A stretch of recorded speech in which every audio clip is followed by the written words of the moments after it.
Voilà. Alors, je termine la partie donc sur les racines carrées par les produits remarquables. Alors, il y a trois formules de produits remarquables à retenir. Le carré d'une somme, c'est mieux. Le carré d'une somme, le carré d'une différence et produit de deux binômes conjugués. Alors, ça, il n'y a rien à faire. Si vous le retenez, au moins ça vous évite des erreurs. J'ai au départ le carré d'une somme, je sais que je dois obtenir, donc égal, je dois obtenir ce qu'on appelle un trinôme carré parfait. Alors, trinôme, c'est une expression avec trois termes, donc une somme de trois termes, dont sont, et voilà. Alors, pour l'illustrer, donc au départ, j'ai bien une somme, a plus b, le tout au carré, donc carré d'une somme.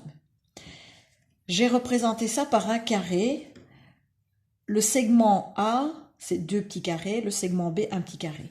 Donc si j'ai un carré de 3 cm de côté, c'est donc bien le segment A plus le segment B.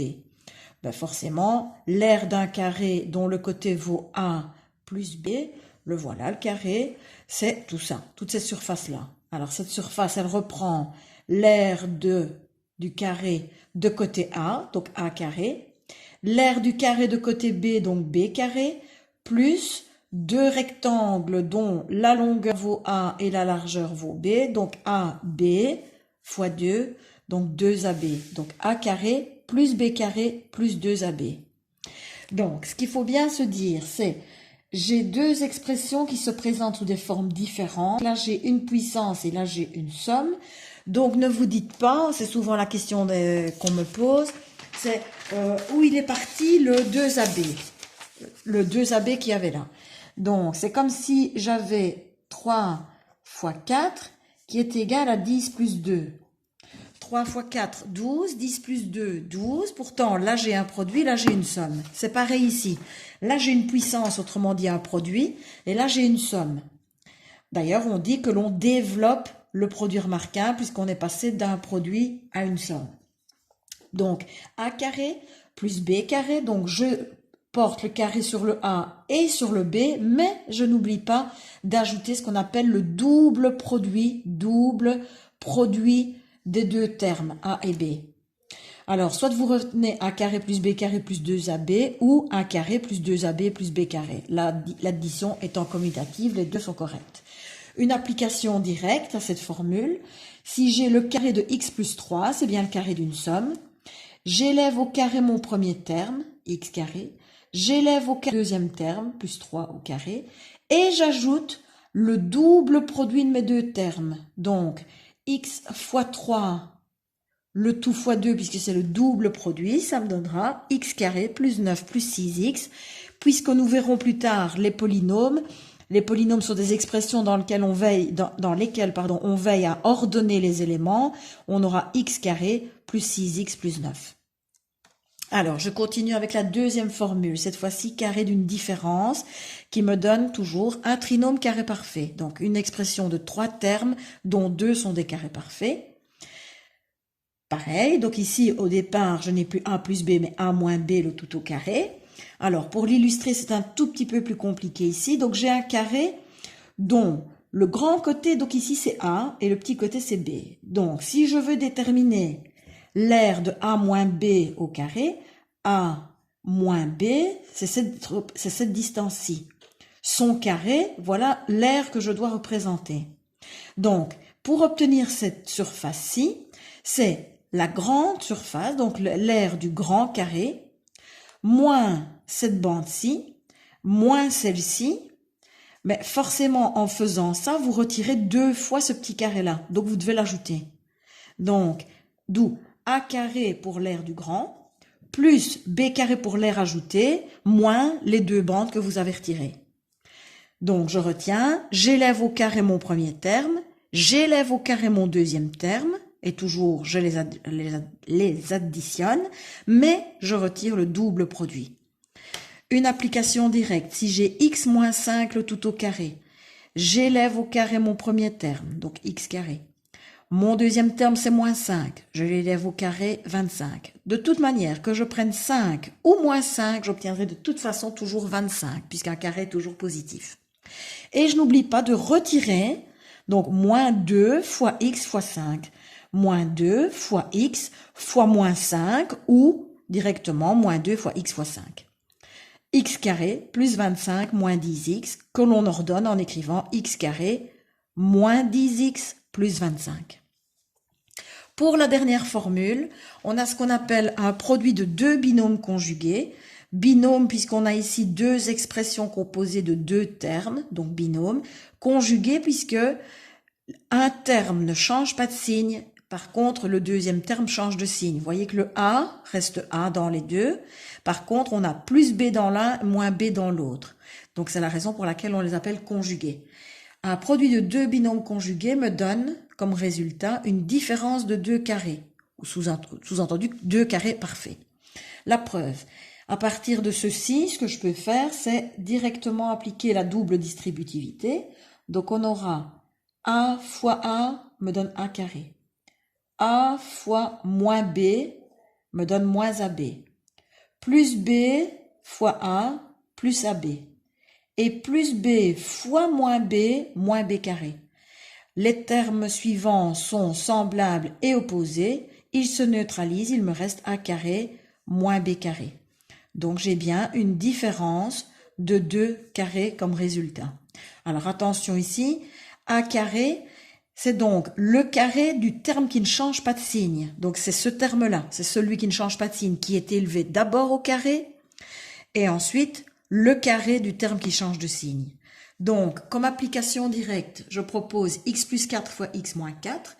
Dans les deux binômes, je repère le terme qui ne change pas de signe, je l'élève tout de suite au carré, moins le terme qui change de signe, 4, que j'élève au carré. Encore une fois, que je prenne plus 4 ou moins 4, une fois que je vais l'élever au carré, j'obtiendrai de toute façon 16 comme réponse. Donc, x carré moins 16. Alors, si j'applique maintenant donc ces trois formules que j'ai renotées ici en haut de la feuille, pour avoir plus facile, première expression ici, à quelle formule est-ce que je vais faire appel? Je vois ici un produit de deux expressions, c'est donc la troisième formule. Produit de deux binômes conjugués. Je dois donc là-dedans repérer le terme qui ne change pas de signe. C'est 5. C'est donc 5 que j'élève d'abord au carré, moins le deuxième terme, celui qui change de signe, c'est radical 2 que j'élève au carré. Je calcule mes deux carrés. 5 au carré, 25, moins radical 2 au carré, le radical neutralise le carré, ou l'inverse, 25 moins 2 égale 23. Et donc vous remarquez que, alors qu'au départ on a des irrationnels, la réponse est un naturel, ou un entier de toute façon, mais les irrationnels se neutralisent. Alors, pour le suivant, 4 radical 5 moins radical 2 fois radical 2 plus 4 radical 5. Même chose, j'ai bien un produit de deux binômes conjugués.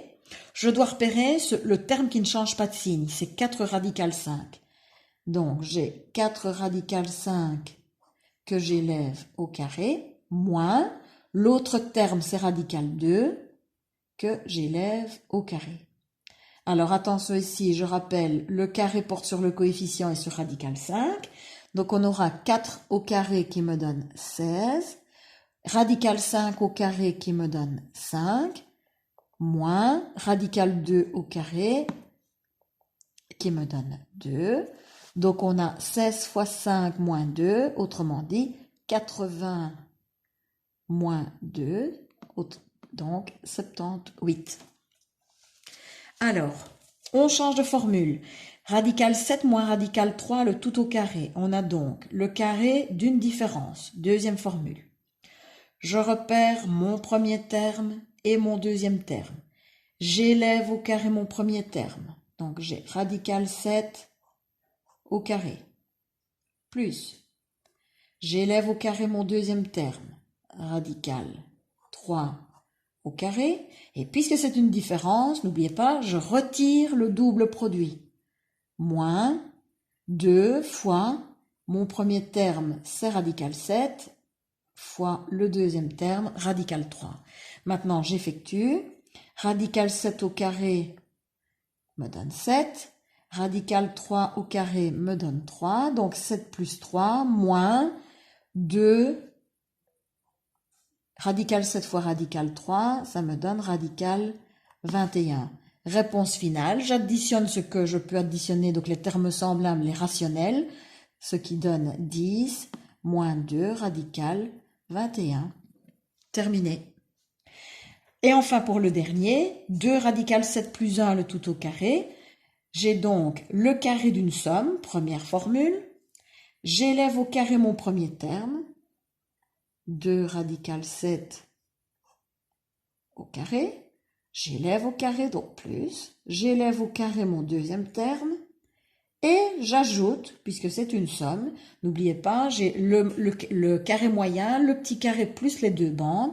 Donc j'ajoute le double produit, donc 2 fois mon premier terme fois mon deuxième, 2 radical 7 fois 1. J'effectue. 2 au carré, 4. Radical 7 au carré, 7. Plus 1 au carré qui me donne 1. Plus 2 fois 2 radical 7 fois 1. Alors, c'est vrai que ici, c'est un oubli de ma part. Je prends toujours l'habitude, c'est de souligner en ondulé comme ça le double produit. Donc, 2 fois 2 fois 1 me donne 4, radical 7. Réponse finale, j'aurai 4 fois 7, 28, plus 1, 29, plus 4, radical 7. Voilà ce qu'il en est donc des opérations avec les radicaux lorsqu'il s'agit de l'application de produits remarquables. De toute façon, l'utilisation des produits remarquables sera encore vue et revue dans la factorisation, dans les polynômes et dans d'autres chapitres. Mais bon, voilà, il est important de bien mémoriser. Donc ici, je l'indique absolument, ça c'est à connaître. N'hésitez pas à mémoriser la représentation, l'illustration géométrique pour bien les mémoriser. Et il est nécessaire de pouvoir l'appliquer dans n'importe quel exercice. À bientôt!